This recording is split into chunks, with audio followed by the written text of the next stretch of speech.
Hello mga kabayan, ito naman po ang inyong Junjun at meron naman po tayong isang o dalawang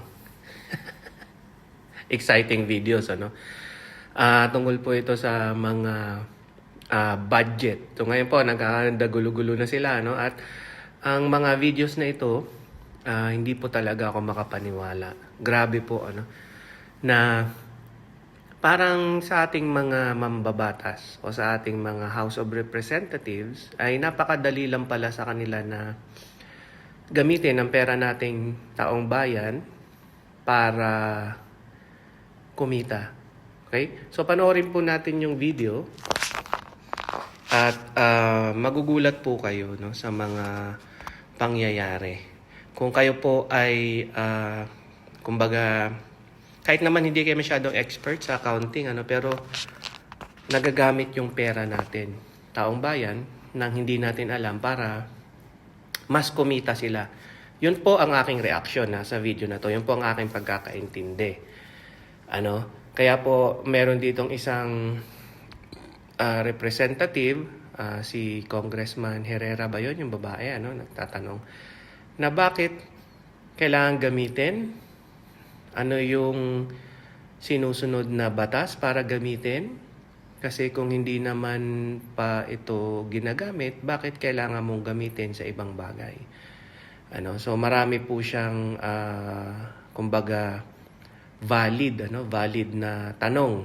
At kung mahanap nyo tong video na yung kabuuan dun sa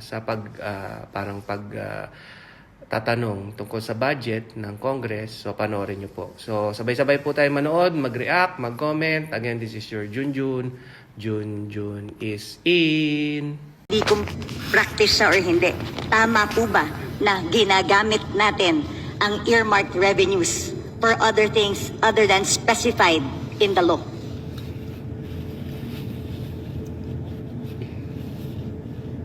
Madam Speaker, if I may be allowed, Yes.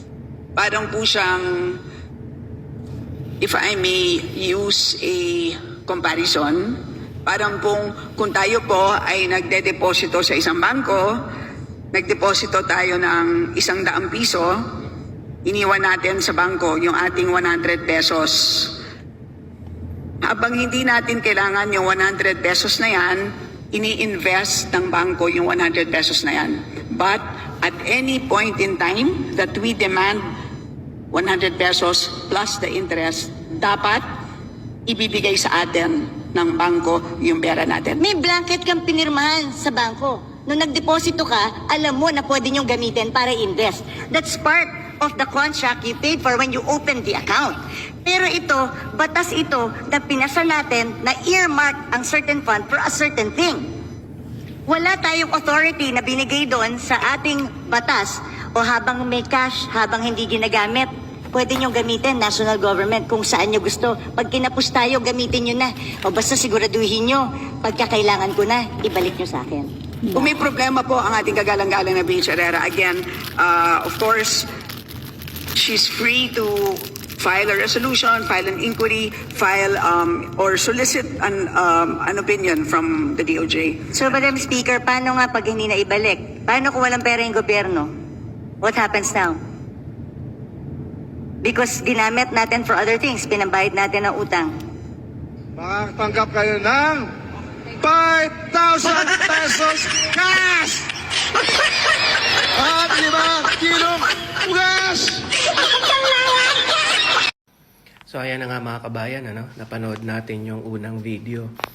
Hindi maipaliwanag ni Congresswoman Kimbo na bakit kailangang galawin yung pera ng taong bayan na nakalaan sa isang proyekto. So ang sinasabi kasi niya is yun yung parang naging tradisyon ng Kongreso or ng House of the Representatives na kapag hindi naman ginagamit, kaysa nandyan lang, hindi pa naman ginagamit. So akin na muna, hiramin namin, papatubuin namin, tapos pag kailangan na yung pera, kukunin namin at gagamitin sa mga mamamayan. Maganda po yun sana kung may batas. Yun po ang hindi niya maintindihan na tinatanong ni Congresswoman Herrera, no? Bakit mo kailangang galawin yun unang-una na wala kang batas na sinusunod?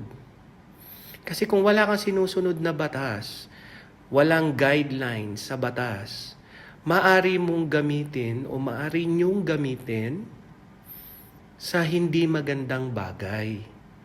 Di ba nga po? Kaya po dapat maiwasan yun.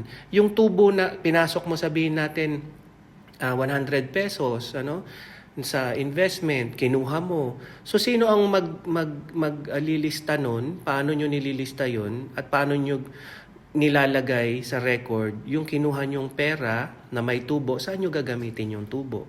Ang nakalagay na pera is 100. So, sinauli nyo yung 100, sabihin natin, sa kaban ng bayan. Pero yung tubo, nasaan na? Saan nyo ginamit? Di ba po? Napakagrabe po ang nangyayari, mga kabayan. Plan of our government to offset these borrowings. Ano mga plano natin, no? At least, do we have a catch-up plan na every year na tumataas na lang itong ating borrowings, no? When will stop, no? And the Filipino people hindi nila nararamdaman yung ang kanilang buhay dahil nga ito, patas ng patas ang ating utang, yung kanilang buhay hindi naman nagbabago. So this is the time, Mr. Speaker, na malaman na naka-live tayo, malaman ng ating mga kababayan, itong mga utang ng ginagawa natin, Mr. Speaker, Madam Sponsor, ay nakakatulong ba ito sa ating mga ordinaryong kababayan? Well, una sa lahat, parang ang pinaka-importante sa lahat is dapat lumago ang ating ekonomiya. Yun ang pinaka-importante sa lahat. So, bagamat umuutang tayo, dapat magamit ng tama ang utang such that lumago ang ating ekonomiya. Diba? Kasi hindi dapat mapunta tayo sa isang sitwasyon na umuutang tayo pero yung utang na yan ay nagiging behest. Diba? So yun ang hindi pwedeng mangyari. At obviously ang mga pinag-uutangan natin ay para sa mga bagay na talagang kailangan natin, tulad ng mga railway, di ba? Sino naman ang hindi nangangarap na magkaroon ng isang modern railway system dahil tayong lahat ay sawang-sawa na sa traffic, di ba? So ayan mga kabayan, napanood natin yung kabuuan ng video at grabe po yung sa pangalawang video ang sabi niya ni Congresswoman Kimbo is ang importante naman ay tumaas ang ekonomiya kahit mangutang tayo at gamitin nila yung pera na naayon sa tingin nila makatulong sa mga tao na wala naman kaukulang batas. Basta gagalawin lang nila. At ang sabi niya, importante naman ay tumaas ang ekonomiya kahit mangutang tayo. Pero mga kabayan, tanungin ko kayo, sino po ang umaangat ang buhay sa mga Pilipino? Di ba po sila lang na mga nasa pamahalaan, lalong-lalo na ngayon? Sila lang yung tumataas ang ekonomiya. Maraming magagandang damit, maraming mamahaling mga gamit, bag, relo, nakita nyo naman po ngayon nakumakalat Maraming mga ari-arian.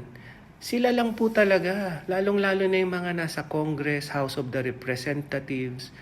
Kasi meron po silang kalayaan galawin ang kaban ng bayan na galing po sa atin na mga naghihirap, dugo, pawis at luha na nagtatrabaho. Nagtatrabaho ka man sa Pilipinas o OFW ka man. Ginagalaw nila yung pera natin. At sasabihin nila, ay ginagawa namin yan para makatulong or pambayad kay ganito, pambayad kay ganyan. Pero hindi nga po dapat yun Hindi nyo pinapakailaman ang pera ng taong bayan na hindi dapat doon.